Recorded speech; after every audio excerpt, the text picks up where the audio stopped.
श्रीमद् भागवत महापुराण को बारंबार प्रणाम।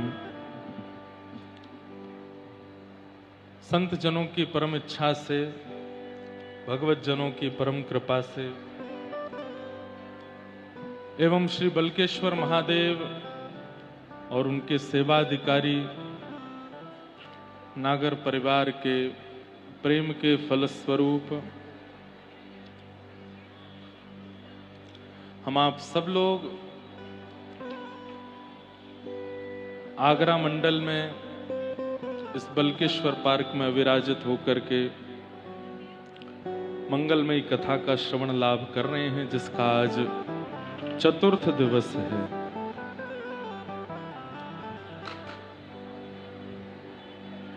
मंच पर विराजमान विप्रवृंद,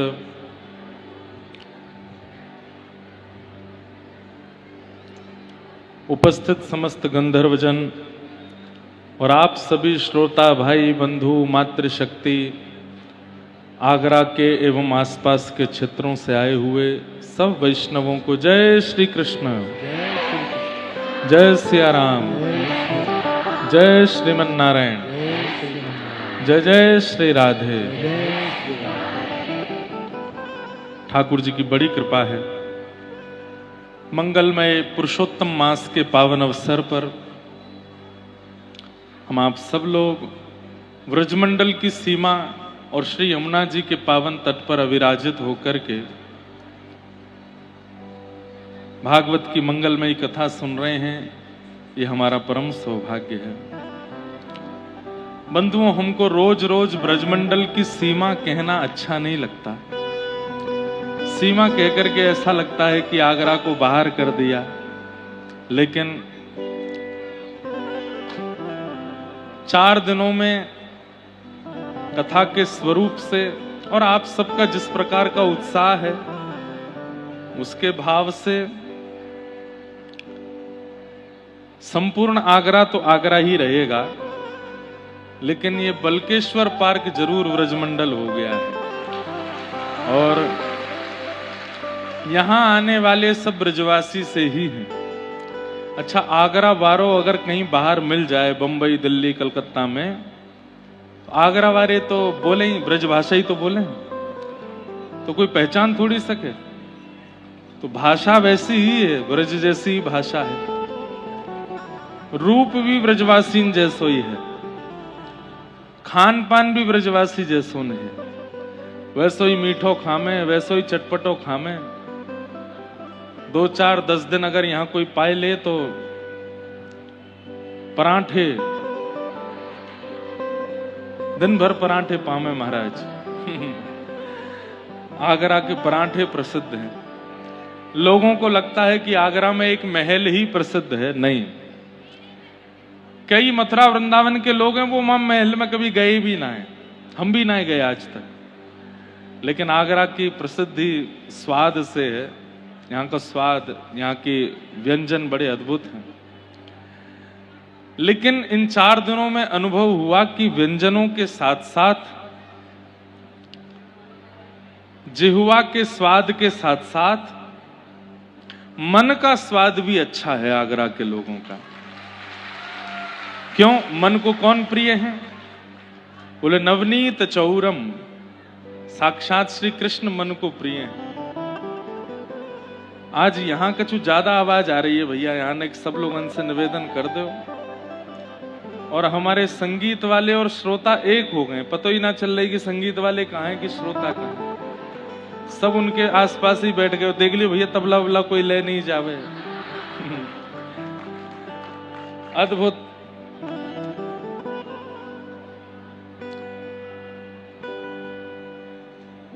बस यहाँ के लोगों से एक विनती कर दो, कोई से निवेदन करना, उठने बैठने को धीमे से करो। अभी भी सुन नहीं रहे कई लोग। कैमरा वाले भैया ये जो सामने खड़े हैं, इनसे भी निवेदन कर दो भैया, धीरे धीरे बोलो सब। हाँ, धीरे धीरे बात करो, आवाज आ रही है मंच तक। तो अद्भुत आनंद है। आज तो ऐसा लगे कि 70% आगरा यहीं आ गए हो है। सबरो आगरा आ गए हो। खूब आनंद होएगा। खूब आनंद के साथ कथा में आज सुख लेंगे। आज हमारे सबके वस्त्र ही बता रहे हैं। अन्य दिन आप कथा से जाओगे तो हो सकता है बाहर वाले नहीं पहचान पाए कि कथा से आ रहे हो, लेकिन आज निकलोगे तो सबको पता चल जाएगी कि आज कथा से आ रहे हो, क्योंकि जो आपका बाह्य आवरण है वो संकेत कर रहा है कि आप ठाकुर जी के किसी उत्सव से आ रहे हैं। हमारे प्रत्येक दिन का स्वरूप ऐसा ही हो जाए कि चलते फिरते उठते बैठते खाते पीते हम किसी को भी दिखें, भले ही वो हमारा नाम ना जानता हो, संपर्क ना जानता हो, लेकिन हमारी स्थिति से उसको ऐसा लगने लगे कि ठाकुर जी का कोई संबंधी है, ये ठाकुर जी की किसी लीला सेवा से आया है। तो यह भी एक भक्ति का स्वरूप है, भक्ति का प्रकार है। सत्पुरुषानाम संग इति सत्संग, सद्ग्रंथानाम संग इति सत्संग, सज्जनानाम संग इति सत्संग, सद्वस्त्राणाम संग इति सत्संग। सत्संग की कितनी परिभाषाएं, सत्संग की कितनी परिभाषाएं। आपसे किसी ने कहा सत्संग करो, आपसे किसी ने कहा सत्संग करो, तो आप कथा में पहुंच गए, बोले हम सत्संग कराए। केवल कथा सुनना सत्संग नहीं है। सब लोग इधर देखो, ध्यान से सुनो। आज हमें पता हो गर्मी बहुत है और आप लोग भी खूब देर से बैठे हो, लेकिन कहेंगे इंद्र से कि वर्षा कर दे, ने कहा बढ़िया मौसम है जाएगा। बाकी अभी ठाकुर जी आवे वाले हैं आज कथा में, तो निश्चित है कि कल से बढ़िया माहौल बनेगो, तो ने आज और सहन करो। अच्छा देखो, और जगह कथा होती है ना तो एसी पंडाल बनते हैं, लोगों के बैठने के लिए कुर्सी और सोफा। वैसे मैं कुर्सी सोफा बीच में लगवाता ही नहीं, साइड में लगवाता हूं, लेकिन इतनी व्यवस्थाओं में कथा सुनते हैं तो केवल कथा श्रवण होता है, तप नहीं होता। लेकिन यहां बैठ करके आप सब लोग जो कथा में थोड़ी बहुत असुविधा आपको हो रही है, गर्मी के कारण, बैठवे के कारण, हवा के कारण और पसीना आ रहे हैं आदि आदि, जो भी, ये सब तप ही है। हम वैसे तो तप करते नहीं है, तो इसलिए अधिक मास में केवल कथा श्रवण नहीं हो रहा, 7 दिन का तप भी हो रहा है आपका। तो या को तप ही मान लो। आप कहोगे महाराज जी हमें ही तप करवा रहे हो, स्वयं भी कर लो। हमारी जगह बैठ के 4 घंटा बोल के दिखा दो, ये कोई कम तप है? कभी माइक खराब है रो, कभी एसी खराब है रो, कभी पंखा बंद है रो, कभी कोई डिस्टर्ब कर रो, फिर भी मन लगा करके कथा सुना नहीं है, कितना बड़ा तप है। और फिर वहां में भी कई लोग बैठे हैं, इनने कहा कह दई कथा में, वाकु निकार के कछु कहो, वहां पे कछु विवाद करो, उन सब से भी निपटनो है, बचनो है, सब भाव करने हैं। कोई आचार्य नाराज नहीं हो जाए, कोई महापुरुष दुखी नहीं हो जाए, उनको भी देखना है। कई लोग तो पहनाए बैठे रहते हैं कि ये एक शब्द कछु बोले और हम याकू पकड़े, जैसे वो तो हमेशा अच्छे ही बोलते हैं, जैसे उनके मुख से तो कभी कुछ होता नहीं। तो ऐसे भी कई लोग हैं। तो यहां बैठ के 4 घंटा, 3 घंटा, 2.5 घंटा बोलना भी कोई तपस्या से कम नहीं है। इसलिए ये तपस्या जैसी ही है जो आप लोग अभी अनुभव कर रहे हो, इसलिए आप लोग इसको थोड़ा सह लीजिए, ज्यादा विचलित मत होइएगा इस भाव से। सत्संग कितने प्रकार के होते हैं, बहुत ध्यान से सुनना। अभी हम लोग एक ही सत्संग जानते हैं कि हम बैठे हैं और किसी को हम सुन रहे हैं कानों से, वही सत्संग है ना। सत्संग के अनेक रूप हैं। कथा सुनना भी सत्संग है। अच्छा, ये पंखा बांटे जा रहे हैं, कोई बांट रो का? बस ज्यादा जोर से नहीं, नेक आध देर पसीना सूख जाए फिर बंद कर लियो। हाँ, अब मुंह को नेक देर बोलन दो भैया, हैं, थोड़ी देर रुक जाओ। तो सत्संग का मतलब कथा श्रवण करना। हमारे शरीर में 10 इंद्रियां हैं, 5 ज्ञानेंद्रिय और 5 कर्मेंद्रिय। आंख, नाक, कान, जीव और त्वचा, ये 5 ज्ञानेंद्रिय हैं। हाथ, पैर, मुख और 2 गुप्त इंद्रिय, ये 5 कर्म इंद्रियां हैं। प्रत्येक इंद्रिय को भगवत भजन में लगाना, उसको सत्संग कहा जाता है। कानों से कथा सुनो, नेत्रों से दर्शन करो, जिह्वा से प्रसाद ग्रहण करो या कीर्तन गाओ, हाथों से करताल करो या फिर सेवा करो, चरणों से प्रदक्षिणा करो, सर्वांगीण अंग से साष्टांग दंडवत करो, ये सब सत्संग के अंतर्गत आता है। फिर इन इंद्रियों की क्रियाएं भी जो संसारी होती हैं उनको भी भगवत में बना, वो भी सत्संग है। अब जैसे जीन्स पहनना, पैंट पहनना, टी शर्ट पहनना, उल्टे सीधे वस्त्र पहनना, वो सत्संग में नहीं है। वस्त्रों को पहनने से भी आपके चित्त पर असर पड़ता है। आप कैसे कपड़े पहनते हो उससे भी आपका मन उचित और अनुचित बन जाता है। धोती पहनना, बगलबंदी पहनना, कुर्ता पहनना, यह भी एक सत्संग है, अंग का सत्संग।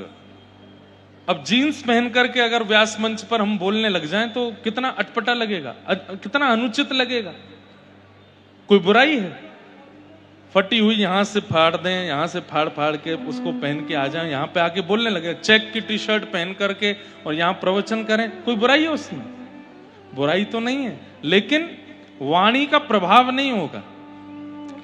और प्रभाव से भी ज्यादा किसी के ऊपर असर ही नहीं होगा, कोई परिवर्तित ही नहीं होगा। यदि वस्त्र बदल करके बोलने लगा तो वस्त्रों का भी अपना एक स्वरूप होता है। तो वस्त्रों से भी सत्संग होता है, भोजन से भी सत्संग होता है। हम क्या खाते हैं वह भी सत्संग के अंतर्गत आता है। हम कुछ भी खा लेते हैं, कहीं भी खा लेते हैं तो वो गैर सत्संग है।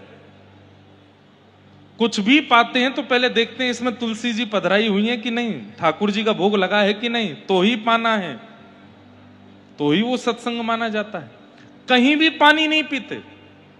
सब लोग इधर देखो, पंखा वाले विशेष रूप से इधर ही देखो, ध्यान से सुनो। देखो आप लोग पंखा करो, जो पीछे वाले बहुत ध्यान से सुन रहे हैं, इसलिए उनके लिए थोड़ा ध्यान से सुनना। हाँ, वस्त्रों से भी सत्संग होता है, अन्न से भी सत्संग होता है, जल से भी सत्संग होता है, व्यक्ति जिसका हम संग करते हैं उससे भी सत्संग होता है। हम कुछ नहीं खाते, हम कुछ नहीं पीते, हम कुछ गलत नहीं करते, आप जिसके संग 24 घंटे रहते हो वो, हाँ वो खा लेते हैं, वो पी लेते हैं, वो थोड़ा कभी कभी जो है उल्टे सीधे काम कर ले, पर हम नहीं करते कुछ भी। ये तो वही बात हो गई, चोरी किसने की? बोले उसने की। तुम क्या कर रहे थे? मैं केवल देख रहा था। तो भाई दंड थोड़ा सही तुमको भी मिलेगा। नरक जाने वालों के 6 लक्षण बताए गए हैं, और उन 6 लक्षणों में कौन कौन से लक्षण हैं?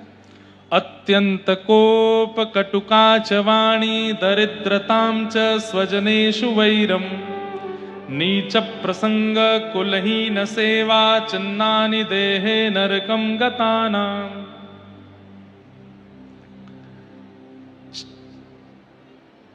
6 लक्षण। सबसे पहला अत्यंत कोप, भयंकर गुस्सा। एक दिन मैं इस पर चर्चा कर चुका हूं। भयंकर गुस्सा जिन लोगों को आता है, छोटी छोटी बात पर भी तबाही मचा देते हैं, ऐसे लोगों को नरक जाने से कोई नहीं रोक सकता। कटुकाच वाणी, कटुकाच वाणी मतलब इतने इतने भद्दे शब्द बोलते हैं कि क्या बताएं। बस शब्दों का चयन इतना गंदा कर रखा है कि किसी से सीधे बात भी करते हैं तो लगता है कि मार रहे हैं क्या। ऐसा व्यक्ति भी नरक जाएगा। कटुकाच वाणी, और उसमें भी विशेष रूप से ध्यान से सुनिएगा, आगरा वाले और आसपास वाले, हम इसमें ब्रजवासियों को भी ले रहे हैं। गाली दे दे करके बोलना, हर बात पर गाली देना, हर बात पर अपशब्द बोलना। शास्त्र कहते हैं यत्र नार्यस्तु पूज्यन्ते, जहां नारी की पूजा होती है वहां देवता रमण करते हैं, और आप गालियां ही सारी माताएं बहनों की दे रहे हो। कितना अभद्रता है उसमें। नवरात्रि के दिन सुबह 4 बजे से देवी पूजा प्रारंभ कर देते हैं, लेकिन बोलते हैं मां बहन की गालियों से ही बोलते हैं। कितना गलत है। कभी किसी भाई बंधु की गाली नहीं होती है, सारी गालियां हमारी मातृशक्ति को ही दी जाती हैं। कितना बड़ा पाप है। इस प्रकार अभद्र शब्दों का प्रयोग करने वाले को नरक जाना पड़ता। कटुकाच वाणी। और आजकल एक नया ट्रेंड आया है, आजकल व्यक्ति बोलता नहीं है, लिख करके डाल देता है सोशल मीडिया पे। उसको लगता है बोला थोड़ी है मैंने। अरे मनसा वाचा कर्मणा तीनों रूपों में पाप माना जाता है, वह भी पाप है। तो अत्यंत कोप, लिखते जाइए, कटुकाच वाणी, ये लक्षण जिनमें हैं वो सुधारने का प्रयास करो, या जिनको आप जानते हो उनमें ये लक्षण है तो उनको बस एक बात लिख के भेजना, भाई तुम्हारा जो है नरक में रिजर्वेशन कंफर्म हो गया है, क्योंकि तुम्हारे अंदर ये वाला गुण है। आज हम कथा में सुन के आए हैं। अत्यंत कोप, भयंकर गुस्सा, कटुकाच वाणी, गंदे शब्दों का प्रयोग करके बोलना। और कटुकाच वाणी में एक बात और आती है, कई लोग होते हैं वो गाली नहीं देते, लेकिन वो ऐसे तीखे बाण मारते हैं जैसे सब नाश कर दिया तुम्हारा भगवान ने। कल इंद्र ने बरस करके तुम्हारा पूरा विवाह चौपट कर दिया, सारी व्यवस्थाएं खत्म हो गई तुम्हारी। हम तो पहले ही कह रहे, इस प्रकार से जो व्यंग्यात्मक शब्दों में बात करते हैं, लगेगा कि हंस के बोल रहे हैं लेकिन सामने वाले को पीड़ा हो रही होती है उससे। ऐसे लोग भी नरक जाते हैं। अत्यंत कोप, कटुकाच वाणी, दरिद्रताम च। दरिद्र किसको कहते हैं? असंतोषी जो है, गाड़ी है, घर है, पत्नी है, बच्चे हैं, सब कुछ है, लेकिन फिर भी असंतुष्ट है। ऐसी पत्नी होती तो ज्यादा अच्छा होता, ऐसे बच्चे मेरे होते तो और बढ़िया होता, ऐसा घर मेरा होता तो और अच्छा रहता, ये वाली गाड़ी और मिल जाए। ये असंतुष्टि बनी हुई। अरे भाई तुम 3 समय रोटी खा रहे हो, तुम्हारी आज्ञाकारी पत्नी है, आज्ञाकारी बालक है, आज्ञाकारी पूरा परिवार है, फिर भी तुम असंतुष्ट हो। ऐसे असंतुष्ट दरिद्र लोग भी नरक जाते हैं। सब कुछ मिलने के बाद भी केवल शिकायतें ही करते रहते हैं, कभी शिकायतें खत्म नहीं होती भगवान से इनकी। ऐसे लोगों को भी नरक जाना पड़ता है। अत्यंत कोप, कटुकाच वाणी, दरिद्रताम च। और चौथा आता है स्वजनेषु वैरम। अपने ही माता पिता, अपने ही भाई बंधु, अपने ही शुभ चिंतकों को अपना दुश्मन मान करके उनसे दूरी कर लेना। ध्यान से सुनिए, हमेशा समझाते हैं आपको कि ऐसा नहीं करो, ये अच्छी बात नहीं है, ये अच्छा नहीं। शुभ चिंतकों को अपना दुश्मन मान करके उनसे दूरी बना लेना, स्वजनेषु वैरम, और उनसे बैर करने लग जाना। हमारे भारत का दुर्भाग्य है एक, कि हमारे यहां पुलिस थानों में सबसे ज्यादा एफआईआर भाई भाई के द्वंद्वों की है। और कौन से भाई? कजन नहीं, चाचा ताऊ के बच्चों की तो है ही, सगे भाइयों की ज्यादातर लड़ाइयां चल रही हैं, एक दूसरे से बनती नहीं। स्वजनेषु वैरम। अब ये सारे विषय ऐसे हैं कि इन पर कभी विस्तार से चर्चा हो तो फिर करी जाए, लेकिन एक यदि झुक करके स्वीकार कर ले तो कभी भाइयों में द्वंद्व ना हो। मैं बहुत परिवारों में जाता हूं, बहुत घरों में जाता हूं, और जहां कहीं भी भाई भाई, सगे भाई बड़े प्रेम से मिलते हैं ना, एक ही घर में रहते हैं, एक ही बिल्डिंग में रहते हैं, एक ही चूल्हे पे भोजन करते हैं, तो मुझे इतना अच्छा लगता है कि बहुत अच्छा है कि आप लोग ऐसे ही बने रहो बस। नहीं तो आजकल दिखता नहीं है, भाई भाइयों में बैर चल रहा है। स्वजनेषु वैरम। अच्छा, अब ये प्रसंग मैंने कह तो दिया, लेकिन जिन भाइयों के बैर चल रहे होंगे ना, वो मन में क्या सोच रहे होंगे? महाराज जी आपको पता थोड़ी हमारे भाई कितना बुरा करता हमारे साथ। ये मन में चल रहा होगा। हम आपको बताएंगे तो आप भी कहोगे अलग ही रहना ठीक है। भैया देखो, बात केवल मान की होती है। कई बार बड़े को लगता है छोटे ने सम्मान नहीं किया, कई बार छोटे को लगता है कि मुझे छोटा समझ करके पीछे छोड़ दिया जाता है। थोड़ी सी सिमेट्री बैठा ली जाए, थोड़ा झुक लिया जाए, कभी कभी ईगो को छोड़ करके ये सोच लिया जाए कि मेरा रक्त रूपी भाई है, तो कभी ये ना हो, नहीं तो ये चलता रहता है। लेकिन इस प्रकार स्वजनेषु वैरम, अपनों से ही बैर करने वाले व्यक्ति को भी नरक जाना पड़ता है।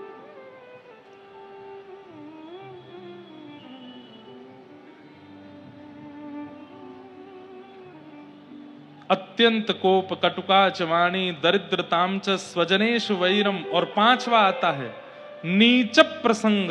इस विषय के लिए मैं पूरी कथा सुना रहा हूं। नीच प्रसंग मतलब हम गलत नहीं खाते, हम गलत नहीं पीते, हम गलत काम नहीं करते, लेकिन हमारा मित्र खाता है, हमारा मित्र पीता है, और मित्र नहीं परिवार का भी कोई व्यक्ति खाता पीता है, हम नहीं छूते। वो करे सो करे, किसको रोके हम। तो मृत्यु के बाद जब यमलोक पहुंच जाओ ना, तो यमराज जी से पूछना हमको क्यों यमलोक बुलाया, हमने तो कुछ भी गलत नहीं किया। तो यमराज जी कहेंगे ये तुम्हारे सखा है ना, पृथ्वी पर जब साथ में रहे थे तो फिर नरक में भी साथ में ही रहो। क्यों? तुम स्वयं खाते नहीं, स्वयं पीते नहीं, स्वयं कुछ अभद्र करते नहीं, लेकिन कभी इसको रोका नहीं, कभी इसको टोका नहीं। अरे बहुत रोका, बहुत टोका था, फिर भी नहीं माना। अरे तो इसका साथ ही छोड़ देना था, इससे संबंध ही तोड़ देना था, वो भी करने का प्रयास किया, तो फिर क्यों दोबारा लौट के आए? बोले अपना है ना इसलिए आ गए, इसलिए ही नरक में आए हो। स्वजनेषु वैरम। सूरदास जी कहते हैं तजोरे मन हरि विमुखन को संग। गाओ तजोरे मन। जय हो। तजोरे मन हरि विमुखन को संग। तजोरे मन हरि विमुखन को संग। जाके संग कुमति उपजत है, जाके संग कुमति उपजत है। पड़त भजन में भंग हो, पड़त भजन में भंग। तजोरे मन हरि विमुखन को संग। तजोरे मन हरि विमुखन को संग। समझ में आई बात? किस किस का संग छोड़ना है? ध्यान से सुनो। हरि विमुखन को संग, जो कथा से विमुख हैं, वृंदावन से विमुख हैं, यमुना जी से विमुख हैं, आचार्यों से विमुख हैं, महापुरुषों से विमुख हैं, हरिजनों से विमुख हैं। जैसे ही बात करते हो कथा की तो मुंह फुला के बैठ जाए, कथा वथा की बात मत क्या करो। ऐसे लोगों का संग तुरंत छोड़ दो। हरि विमुखन को संग। और दूसरा जाके संग कुमति उपजत है, जिसके साथ रहने से आप गलत करते नहीं हो पर मन में आ जाता है करके देखूं कैसा लगेगा। अरे नहीं नहीं मैं नहीं कर रहा।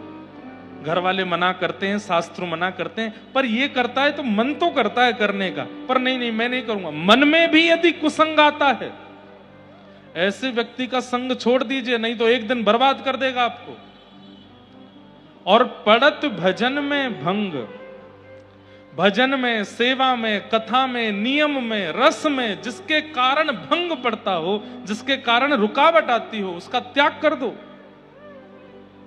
तजोरे मन हरि विमुखन को संग। तजोरे मन हरि विमुखन को संग। भागवत 4 शब्द हैं। यहां 4 भाव हैं जो आप स्वीकार कर सकते हो। भा से भक्ति, ग से ज्ञान, व से वैराग्य और त से त्याग। पहला भक्ति तो जीवन में आनी, आप भक्त हो तभी कथा में बैठे हो, तो भा शब्द तो सार्थक हो गया। दूसरा ग यानी कि ज्ञान, ज्ञान आप ले ही रहे हो। तीसरा व यानी कि वैराग्य, वैराग्य हमसे नहीं बनेगा, थोड़ा थोड़ा प्रयास करते हैं लेकिन वैराग्य हमसे नहीं बनेगा। तो त यानी कि त्याग तो आपको करना ही है, लेकिन किसका? हरि विमुखों का। तजोरे मन हरि विमुखन।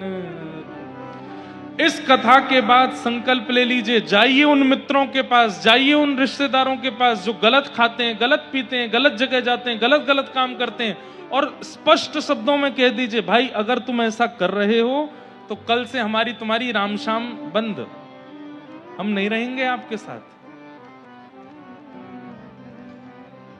आप यदि हमारा संग चाहते हैं तो आपको यह विषय छोड़ना पड़ेगा, नहीं तो हम आपका संग नहीं करेंगे। और एक बात सुनिए, कई लोग स्वार्थी हैं, स्वार्थ के कारण संग करते हैं, भले ही वो गलत काम करता है, लेकिन वो अगर हमारे संग नहीं रहेगा तो हमारा बहुत बड़ा लॉस हो जाएगा। अरे ठाकुर जी के लिए एक व्यक्ति का त्याग करके तो देखिए, और ऐसे का त्याग जो दूषित है। रावण का त्याग किया विभीषण ने, प्रभु श्री राम ने लंका का राजा बना दिया। पिता का त्याग किया प्रहलाद जी ने, खंभ भेदन करके भगवान नृसिंह प्रकट हो गए। त्याग करो तो सही, उनका त्याग करो जो हरि विमुख है। तो स्वजनेषु वैरम नीच प्रसंग, तो अत्यंत कोप कटुकाच वाणी दरिद्रताम च स्वजनेषु वैरम नीच प्रसंग, 5 हमने सुन लिए। नीच प्रसंग का मतलब गलत करने वाले का यदि आप साथ देते हैं। भीष्म पितामह बाणों की सैया पर लेटे थे और भगवान से कहते हैं कि नाथ पूरे महाभारत युद्ध में मुझसे भी करोड़ करोड़ गुना ज्यादा पाप करने वाले लोग, लेकिन उनको केवल एक बाण लगा, और मेरे जैसा धर्मात्मा भीष्म पितामह बाणों की सैया पर लेटा है, क्यों?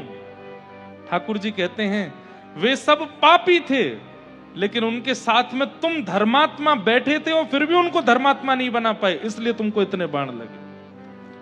या तो उठ करके चले जाओ ऐसी सभा से जो सभा आपके लायक नहीं है, अगर बैठे हो तो सबको अपने जैसा बनाने का प्रयास करो, सबको सुधारने का प्रयास करो।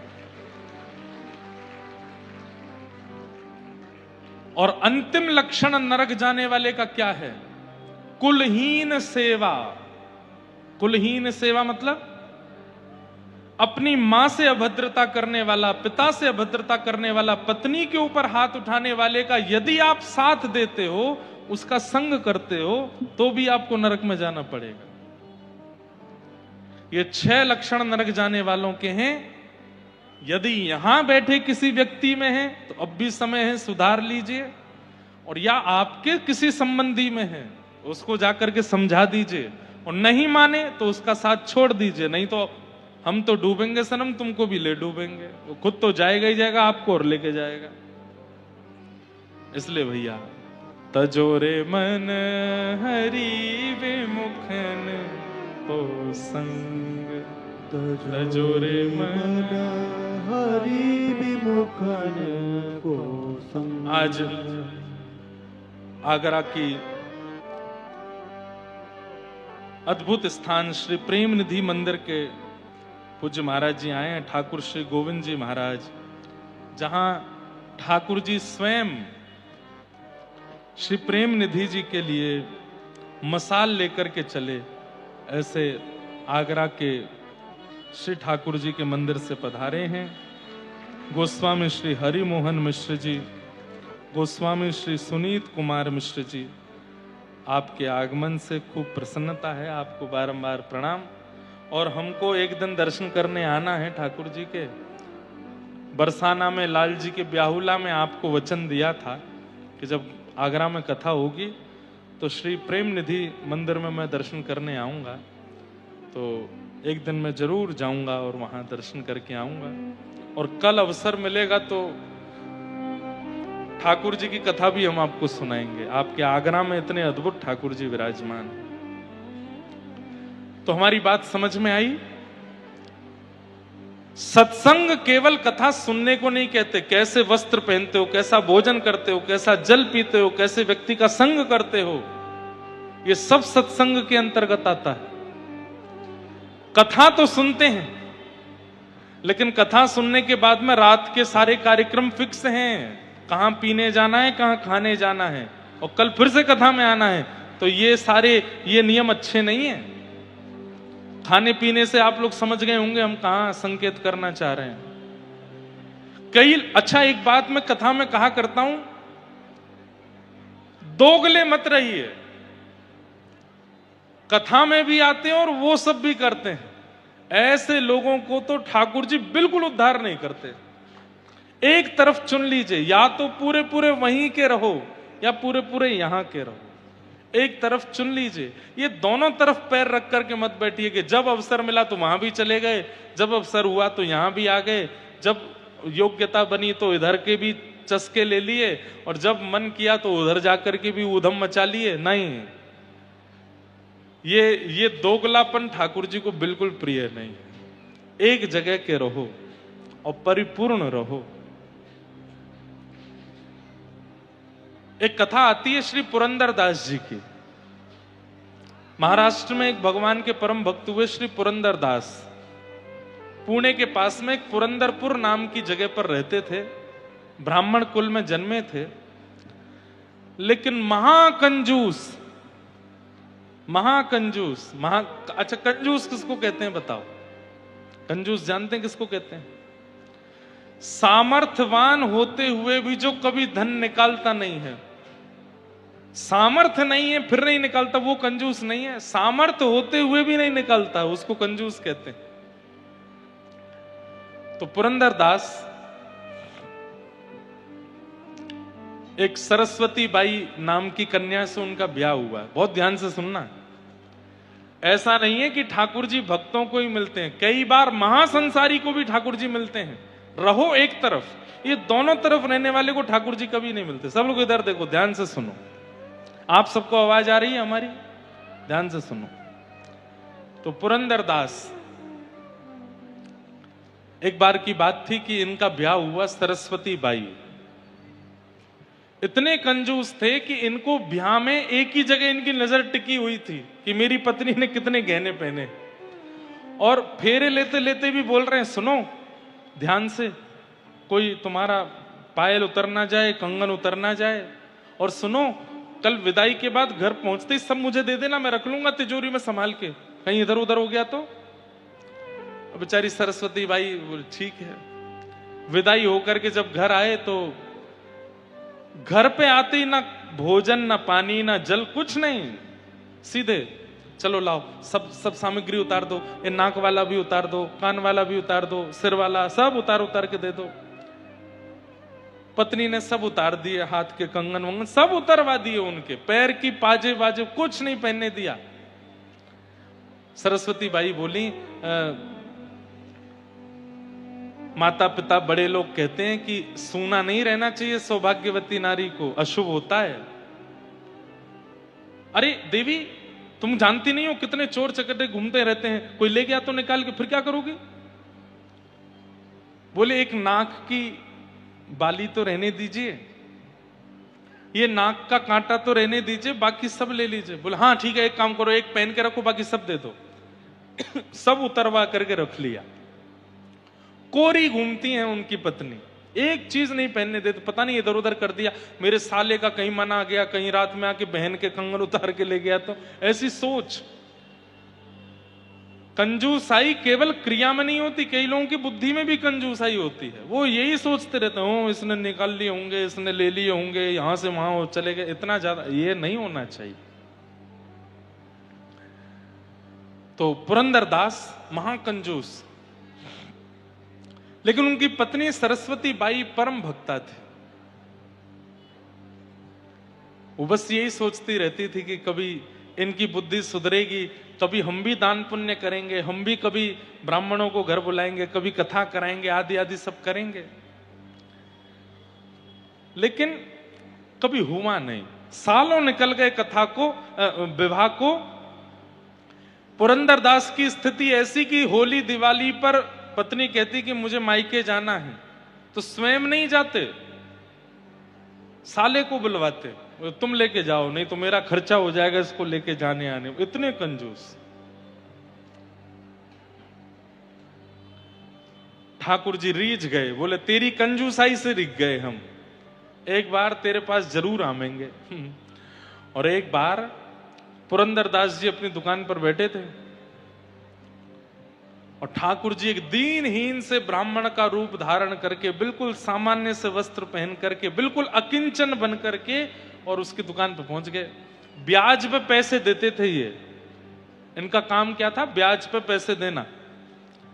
तो ठाकुर जी जब आए तो आकर के बोले, भैया मैं गरीब ब्राह्मण हूं, मेरी इकलौती पुत्री है, उसका विवाह होने वाला है और जहां ब्याह होने वाला है, मांग जाच तो कुछ नहीं की, पर उन्होंने कहा है अच्छा ब्याह कर देना, तो मेरे पास तो ज्यादा है नहीं, मुझे पता चला इस नगर पे ब्याज में पैसा तुम देते हो, इतने ब्याज के पैसे तुम्हारे पास रहते हैं, एक ब्राह्मण को दान कर दो, थोड़ा सा धन दे दो, मैं अपनी बेटी का ब्याह कर लूंगा।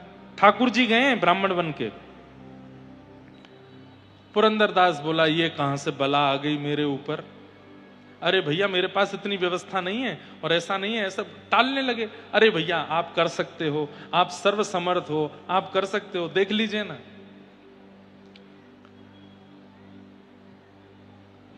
नहीं माने। अंत में पुरंदरदास जी बोले, भैया देखो ऐसे नहीं दूंगा मैं, तुम पीछे पड़ रहे हो, एक काम करो। बोले क्या? कोई एक वस्तु मेरे पास रख के चले जाओ और पैसे ले जाओ। बोले मैं कहां से कौन सी वस्तु रखूं, मुझ में कुछ है ही नहीं। बोले भैया यही एक तरीका है और कोई तरीका नहीं है मेरे पास, कोई वस्तु मेरे पास रख दो, पैसे ले जाओ। तो भगवान तो भैया चतुर शिरोमणि है ठाकुर जी। तो ठाकुर जी बोले ठीक है मैं कुछ करता हूं व्यवस्था। पुरंदरदास के घर पहुंच गए ठाकुर जी और पुरंदरदास के घर के पास जाके उसकी पत्नी के आगे इतना रोए, इतना रोए, आपके पतिदेव पूरी दुनिया को पैसा ब्याज पे देते हैं, एक ब्राह्मण को थोड़ा सा पैसा देने में उनकी इतनी हालत खराब हो रही है। अंत तो गत्वा मान गए हैं, लेकिन शर्त ऐसी रखी है कि मैं कर नहीं सकता। बोले क्या? बोले कह रहे हैं कुछ वस्तु मेरे पास रखूं, मैं क्या रखूं, मुझ पर कुछ है ही नहीं। पत्नी बोली मैं क्या बताऊं, मैं तो इतने वर्ष हो गए शादी के, आज तक बदले ही नहीं वो। तो भगवान भी ऐसे अद्भुत, देवी अब तुम ही मेरी रक्षा करो, मैं अपनी बेटी का ब्याह कैसे करूंगा, किस मुंह से घर जाऊंगा बिना पैसे लिए, मैं कैसे करूं, मैं कैसे उनको समझाऊं। ठाकुर जी बोले अब मेरे पे और कोई रास्ता नहीं है, अब एक ही रास्ता है। बोले क्या? सोई ठाकुर जी ने विष की एक शीशी निकाली और निकाल करके बोले मैं विष पी जाऊंगा, तुम्हारे द्वार पर ही प्राण त्याग दूंगा, अब तो यही एक उपचार है और कोई उपचार नहीं है। और जैसे ही विष निकाल करके, अब तो इतने में ही वो सरस्वती बाई, नहीं नहीं नहीं नहीं आप ये मत करो, ये मत करो, आप एक काम करिए। बोले क्या? ये मेरी नाक की एक कील है, ये रख लीजिए, इसको आप कहीं बेच दोगे तो 2-2.5 हजार रुपए आपको मिल जाएंगे, आप अपनी बेटी का ब्याह कर लेना। वो ब्राह्मण जो बन के भगवान गए थे, वो सोने की कील लेकर के बड़े खुश, अरे बिटिया मुझ पे कभी अवसर मिलेगा मैं वापस करने आऊंगा। बोले कोई बात नहीं, आप तो जब वापस करने आएंगे तब तक शायद मैं जीवित ना बचूं, क्योंकि रात को आते ही पतिदेव इसको ही देखते हैं, वो इतने कंजूस हैं, उसको भी रोज देखते हैं कि है कि नहीं, और रात में जब नहीं दिखेगी तो वो तो मेरे प्राण हरण कर ही लेंगे, आप ले जाइए अपनी पुत्री का ब्याह अच्छे से करना। लेकिन ठाकुर जी भी बड़े चतुर, वो कील लेके ही गए पुरंदरदास के पास। बोले एक वस्तु है, मैं गिरवी रखने को तैयार हूं। पुरंदरदास बोले दिखाओ।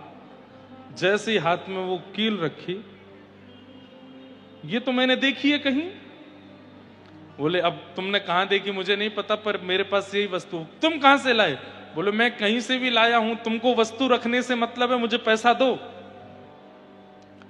पुरंदरदास ने उस कील को रखा अंदर, चाबी से तिजोरी बंद की, कुछ रुपया निकाल करके भगवान को दे दिए।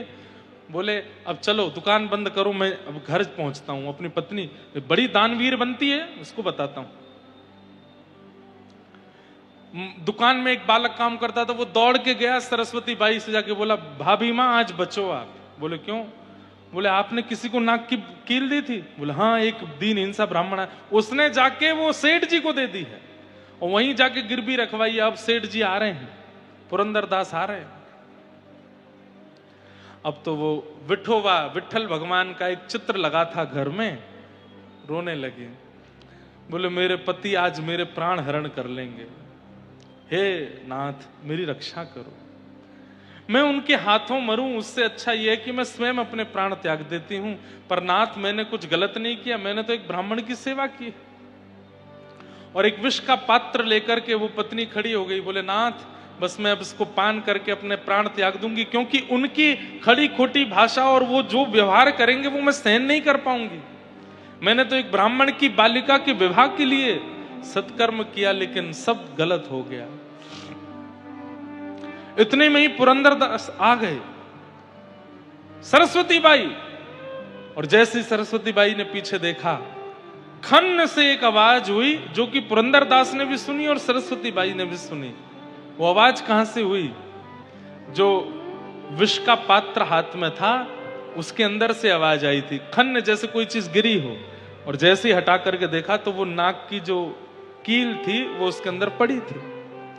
पुरंदरदास ने जैसे ही देखा, बोले ये नाक की कील यहां कैसे आई? तो पत्नी ने बताया, बोले ये तो यहीं थी। वो नहीं, मैं अपनी दुकान में रख के आया हूं, यहां कैसे आई? पत्नी का हाथ पकड़ के फिर दुकान में लेके गए, तिजोरी खोल करके देखी तो कील वहां नहीं थी। कैसे हो सकता है?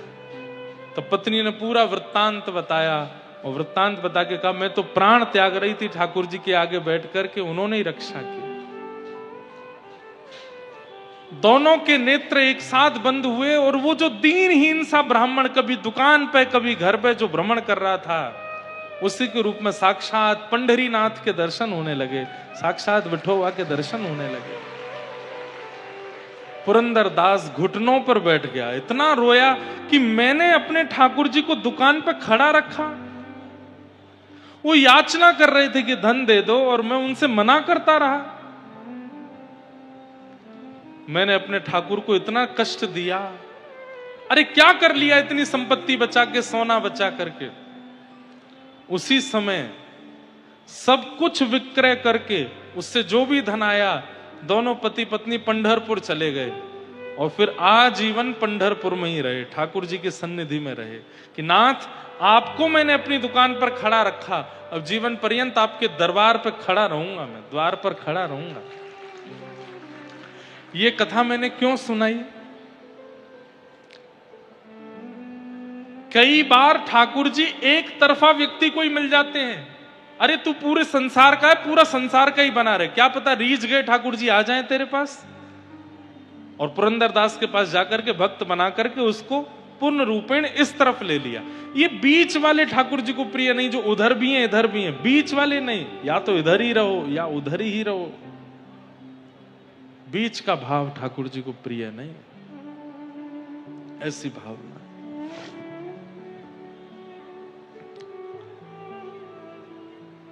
तो ऐसे सब भाव हैं मन के। कल हम लोग प्रेम और भाव से भागवत जी के प्रथम स्कंद की चर्चा सुन रहे थे, जहां वेदव्यास जी ने भागवत की रचना की और अपने पुत्र श्री सुखदेव जी को प्रदान की।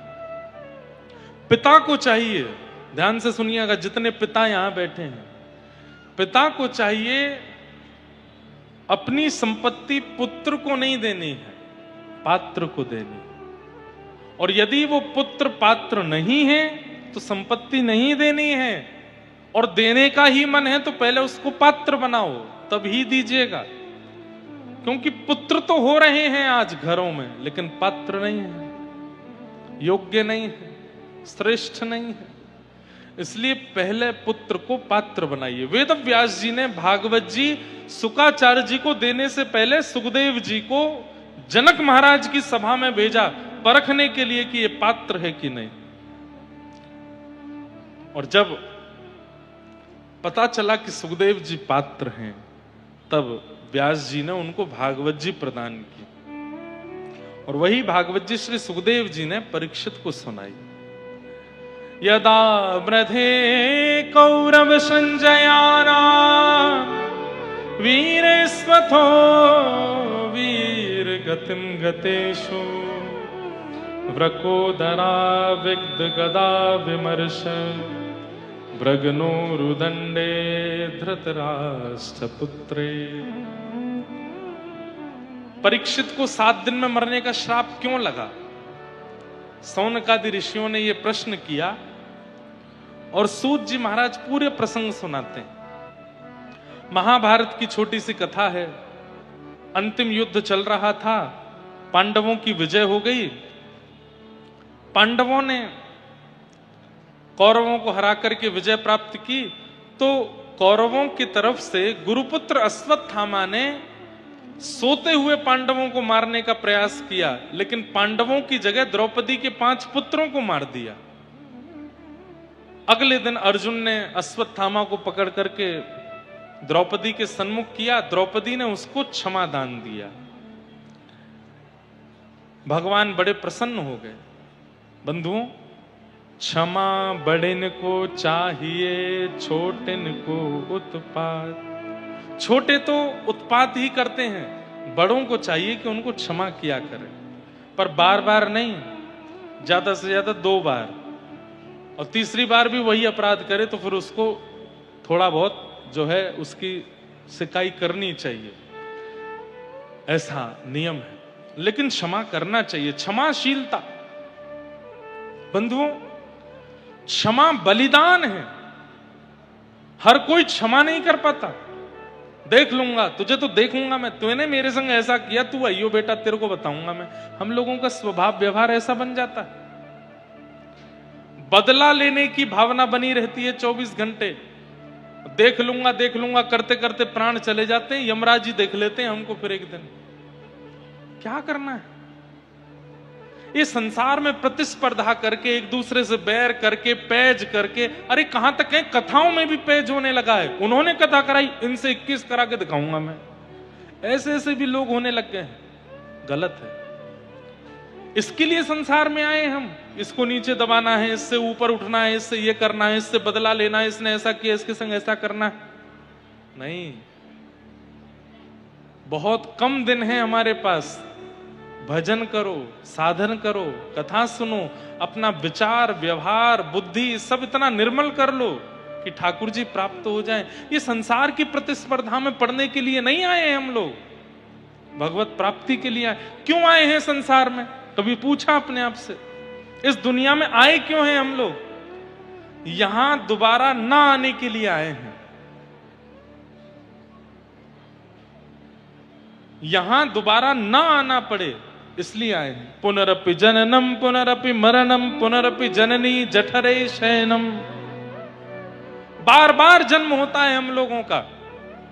कभी अपने कर्मों के अनुसार छिपकली बनते हैं, कॉकरोच बनते हैं, चींटी बनते हैं, और क्या बनते हैं, मछली बनते हैं, कछुआ बनते हैं, गधा बनते हैं, घोड़ा बनते हैं, खच्चर बनते हैं, और क्या बनते हैं, बिल्ली बनते हैं, कुत्ता बनते हैं। ये सारी योनियों में भटकते रहते हैं। हर मृत्यु के बाद ठाकुर जी से प्रार्थना, एक बार मानव बना दीजिए, मैं आपको डिसअपॉइंट नहीं करूंगा, एक बार बना के तो देखिए। नहीं नहीं नहीं, अभी तू जा छिपकली बन। फिर छिपकली बना देते हैं, फिर मरते हैं। फिर ठाकुर जी एक बार बना दीजिए ना, क्योंकि एकमात्र मानव देह है जहां से संसार से एग्जिट लिया जा सकता है। ये मानव देह ही है जहां से एग्जिट और हमेशा के लिए इन दोनों हो सकते हैं। लेकिन हम लोगों की स्थिति क्या है? हम एग्जिट कर ही नहीं पा रहे हैं, और अंदर घुसते चले जा रहे हैं, और अंदर, क्योंकि कर्मों का जो लेखा जोखा है वो भी मानव जन्म से ही होता है। बहुत ध्यान से सुनिएगा। मानव देह नृदेह माध्यम सुलभम सुदुर्लभम प्लवम सुकल्पम गुरुकर्णधारम मयानुकूलेन नभस्वतेरितम पुमान भवाब्धिम न तरेत स आत्मा। इस दुनिया में सबसे मुश्किल क्या है? भगवान श्री कृष्ण स्वयं उद्धव को बता रहे हैं। इस दुनिया में सबसे मुश्किल है मानव बनकर के आना।